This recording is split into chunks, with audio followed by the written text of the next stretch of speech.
members of Pashupati Area Development Trust Governing Council, delegates from Royal Enfield Motorcycles and the Kathmandu.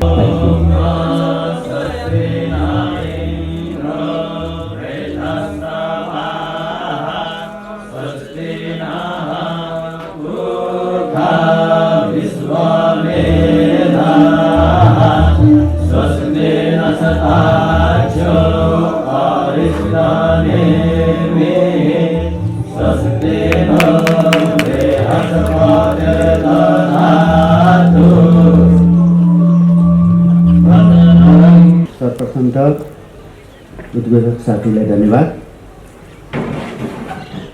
सर्वप्रथम ऐतिहासिक Pashupati Kashi Vishwanath Amrit Mahotsav motorcycle rally शुभारम्भ समारोहमा सरिक हुनुभएका संस्कृति पर्यटन तथा नागरिक उड्डयन मन्त्री एवं पशुपति क्षेत्र विकास कोषका अध्यक्ष साथै समारोहका प्रमुख अतिथि माननीय श्री प्रेम बहादुर आलेज्यू, मूल भट्ट पूज्यवर गणेश रावलज्यू, महामहिम राजदूत विनय मोहन पात्रज्यू एवं पशुपति क्षेत्र विकास कोषका कर्मचारी परिषद सदस्यज्यूहरू एवं कर्मचारी साथीहरू, मोटरसाइकल र्यालीमा सहभागी साथीहरू, सञ्चारकर्मी मित्रहरू साथै उपस्थित सम्पूर्ण मानवहरूमा आराध्य देव भगवान श्री पशुपतिनाथको पावन भूमिमा भक्तिमय स्वागत अभिवादन व्यक्त गर्न चाहन्छु। सनातन धर्मको वैभवशाली इतिहास स्मरण गर्दै यति बेला हामी अर्को गौरवपूर्ण पुनीत अवसरमा सरिक भएका छौँ। नेपाल भारतबीच रहेको आध्यात्मिक, धार्मिक तथा सांस्कृतिक रीतिरिवाज परम्पराले सदैवदेखि परस्पर सद्भाव, मैत्रीभाव र भाइचारा स्थापित गरेको छ। आशुतोष भगवान श्री पशुपतिनाथ काशी विश्वनाथ करुणाले हामी समस्त सनातन धर्मावलम्बीहरू कृतकृत्य भएका छौँ। पशुपति क्षेत्र विकास कोषको तर्फबाट भविष्यमा पनि श्री पशुपतिनाथ र भारतमा रहेका शिव तीर्थस्थलहरूलाई जोड्ने सेतुको रूपमा शिव सर्किट अगाडि बढाउने योजना रहेको कुरा अवगत गराउन चाहन्छु, जसबाट दुवै देशका तीर्थयात्री दर्शनार्थी समस्त भक्तजन लाभान्वित हुने विश्वास राखेको छु। यस अमृत महोत्सव मोटरसाइकल र्यालीको माध्यमबाट हामी प्रेम, शान्ति, दया, करुणा, मित्रताको सन्देश प्रभाव भइरहेको प्रष्ट रूपमा देख्न सक्छौँ। वसुधैव कुटुम्बकमको भावनालाई व्यवहारिक रूपमै अनुसरण गर्न पाएका छौँ। यस पवित्र सेवामा कार्यमा सरिक हुने अवसर दिनुभएकोमा माननीय मन्त्रीज्यू, महामहिम राजदूतज्यू तथा भारतीय राजदूतावास परिवारप्रति सादर कृतज्ञता अर्पण गर्न चाहन्छु। आगामी दिनहरूमा पशुपतिनाथ साथै सनातन धर्मको श्रीवृद्धिका निमित्त यहाँहरूको उल्लेखनीय साथ, सहयोग र मार्गदर्शनको अपेक्षा समेत राखेको छु। सर्वे भवन्तु सुखिनः, सर्वे सन्तु निरामया। यस भावनालाई आत्मसात गर्दै समस्त विश्व जगतका प्राणीहरूको हित, निरोग र कल्याणको कामनाका हेतु सनातन धर्मको ध्वजा लिएर भगवान पशुपतिनाथको पवित्र तपोभूमिबाट काशी विश्वनाथसम्म र्याली गर्न लाग्नुभएका सम्पूर्ण सहभागी साथीहरूलाई सार्थक सफल यात्राको शुभकामना व्यक्त गर्दछु।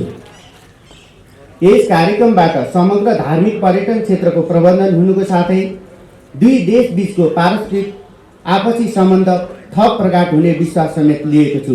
धन्यवाद। जय श्री पशुपतिनाथ। परमादरणीय श्री प्रेम बहादुर आले पर्यटन मंत्री जी, इस पावन भूमि पशुपतिनाथ की सेवा में अर्पित पशुपति एरिया डेवलपमेंट ट्रस्ट के अधिकारीगण तथा मूल भट्ट जी,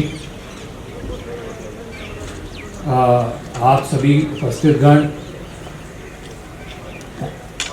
काठमांडू लेजेंड्स की पूरी टीम जो यहाँ पे उपस्थित है, जिनके सहयोग और योगदान के बिना आज का कार्यक्रम किसी भी प्रकार से संभव नहीं है, उनके लिए मेरा बहुत बहुत धन्यवाद।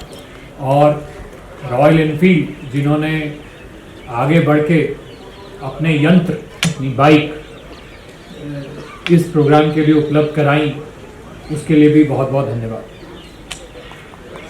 सर्वप्रथम मैं अपने दूतावास के बिहाफ पे और अपने बिहाफ पे आप सभी लोगों का, खास तौर पे आदरणीय मंत्री जी का पशुपतिनाथ की इस पावन भूमि में स्वागत करता हूं, अभिनंदन करता हूं। पशुपतिनाथ से काशी विश्वनाथ। ये दोनों स्थान अपने आप में तो केवल एक प्रकार से देखा जाए तो नाम है, लेकिन अगर एक प्रकार से देखा जाए तो हमारी दोनों देशों की सभ्यताओं का एक प्रमुख चिन्ह है।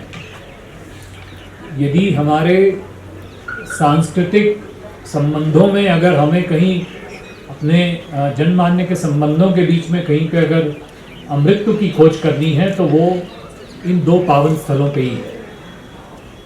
दूसरा, हमारे दोनों देशों के बीच, दोनों समाजों के बीच, दोनों सभ्यताओं के बीच में जो संबंध रहे हैं, यदि उनकी निरंतरता का कोई प्रतीक है तो ये दो पावन भूमि स्थल हैं, जो एक प्रकार से हमें सभ्यता के माध्यम में, सभ्यता के लेवल पे जो है एक दूसरे देशों को और हमारे समाजों को एक साथ जोड़ते हैं। आपकी ये यात्रा पशुपतिनाथ से काशी विश्वनाथ की यात्रा हम इस वर्ष, हमारे लिए बहुत सौभाग्य की बात है कि कर रहे हैं, क्योंकि इसी वर्ष हम भारत की आज़ादी का अमृत महोत्सव 75 वर्षगांठ मना रहे हैं।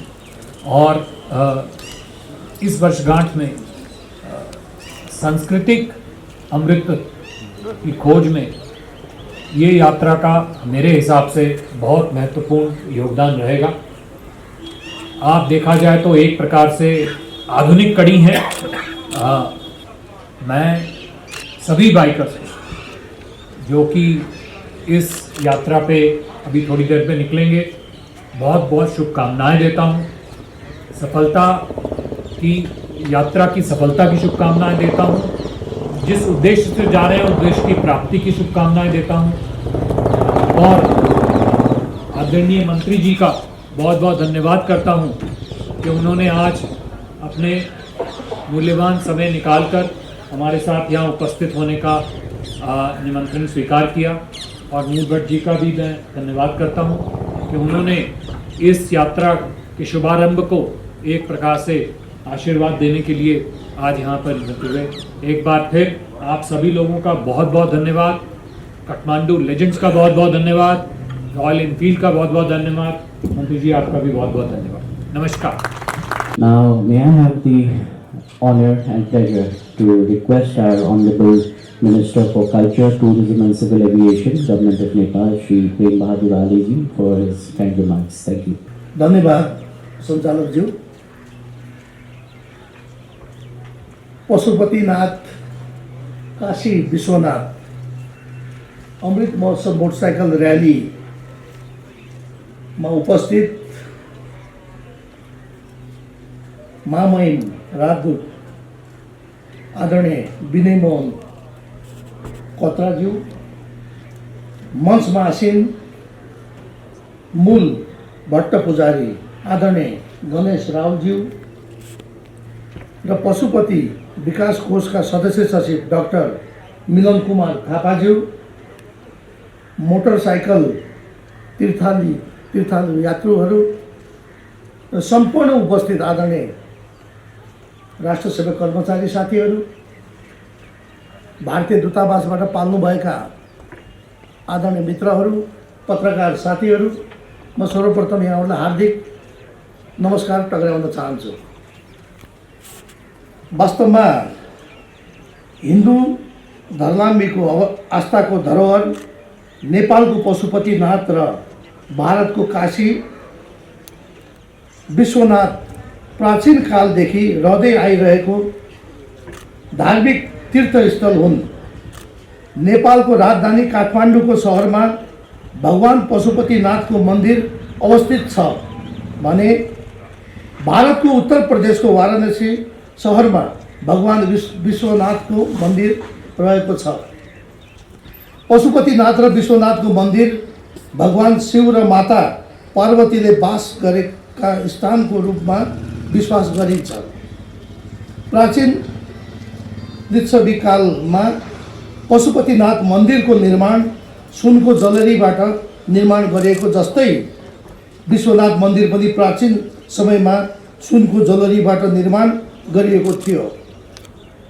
भगवान पशुपतिनाथ र काशी विश्वनाथ हिन्दू धर्मावलम्बी, बौद्ध धर्मावलम्बी, जनै धर्मावलम्बी, शैव धर्मावलम्बी, वैष्णव धर्मावलम्बी, नाथ र सिख धर्मावलम्बीहरूको पनि आस्था र सम्मानको केन्द्र रहेको छ।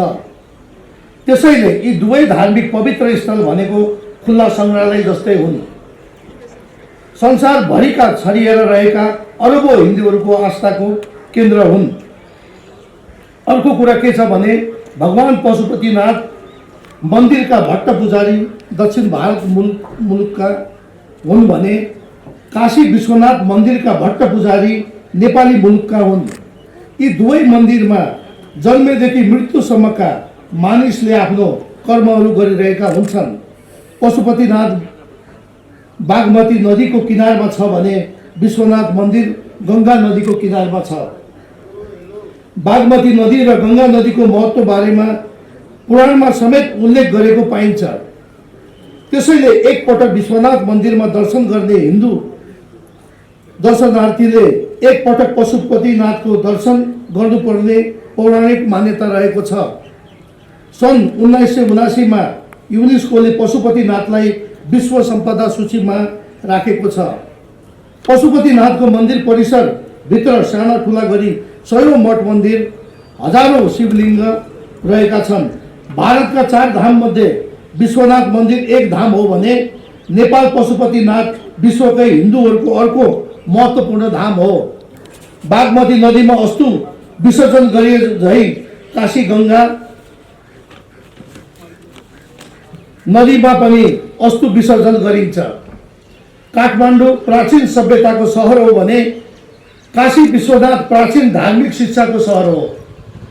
यही कारणले नेपाल र भारत सदियों पुरानो सम्बन्ध रहिआएको छ। त्यसैले विश्वका देशहरूमा एक देशबाट अर्को देश जान भिसा पासपोर्ट अनिवार्य चाहिन्छ, तर नेपाल र भारत आवत जावत गर्न भिसा पासपोर्ट चाहिँदैन र हाम्रो खुला सिमाना रहेको छ। यिनै विशेषताले गर्दा नेपाल भारत सम्बन्ध भनेको प्राचीन मौलिक र सभ्यताको सम्बन्ध हो। म अन्तिममा के भन्न चाहन्छु भने भगवान शिवले वास गरेको 4वटा धामहरू पशुपतिनाथ, काशी विश्वनाथ, केदारनाथ र बद्रीनाथलाई शिव सर्किट कनेक्सनको रूपमा विकास गरी संसारभरिका अरबौं हिन्दू धर्मावलम्बीहरूलाई चारै धामको दर्शन गर्ने अवसर सिर्जना गरौँ। यो सर्किटको कन्सेप्टले यी शिवालयहरूप्रति अझै धार्मिक आस्थाको गरिमा बढेर जानेछ।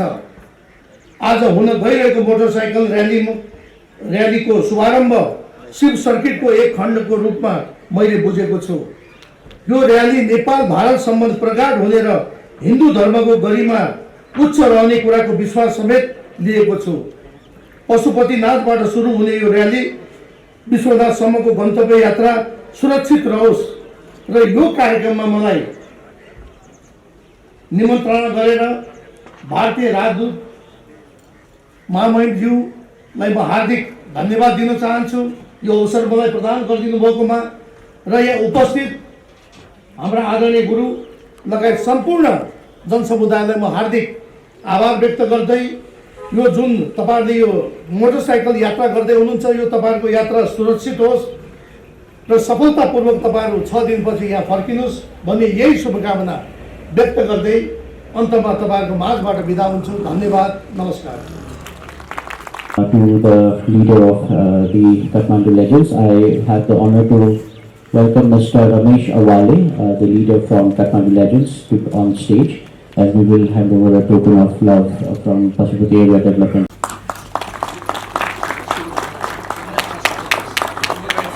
Thank you.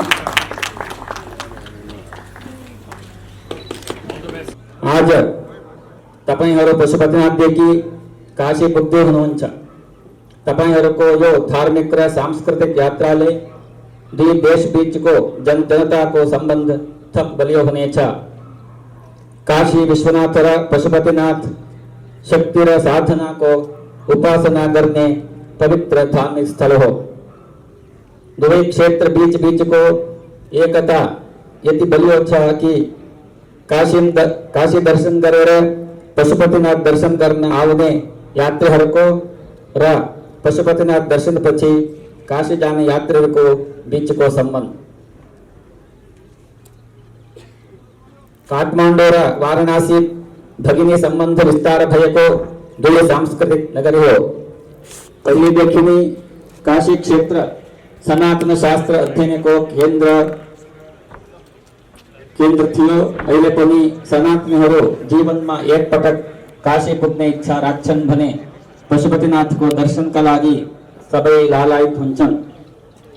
जनदेवताको सम्बन्ध विस्तारका लागि आज हुन लागेको मोटरसाइकल र्यालीले थप सहयोग पुग्ने आशा राख्न सकिन्छ।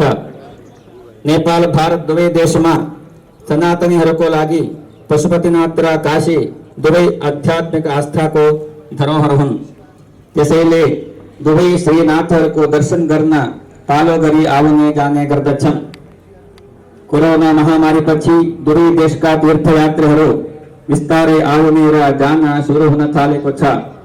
यस्तो विषम अवस्थामा दुई देश दुई सांस्कृतिक नगरी बीच हुन लागेको मोटरसाइकल र्यालीले तीर्थयात्रीहरूको मनोबल बढ्नेछन् र दुवै शिवालयमा तीर्थयात्रीको संख्या बढ्ने आशा गर्न सकिन्छ।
अनि हाम्रो रुट चाहिँ फ्रम यो हामी यहाँबाट सिनामङ हुँदै रिङरोड हुँदै हामी चापागाउँ भएर 7 नम्बर चापागाउँबाट हाम्रो कोट डाँडामा हाम्रो we have a small tea brake.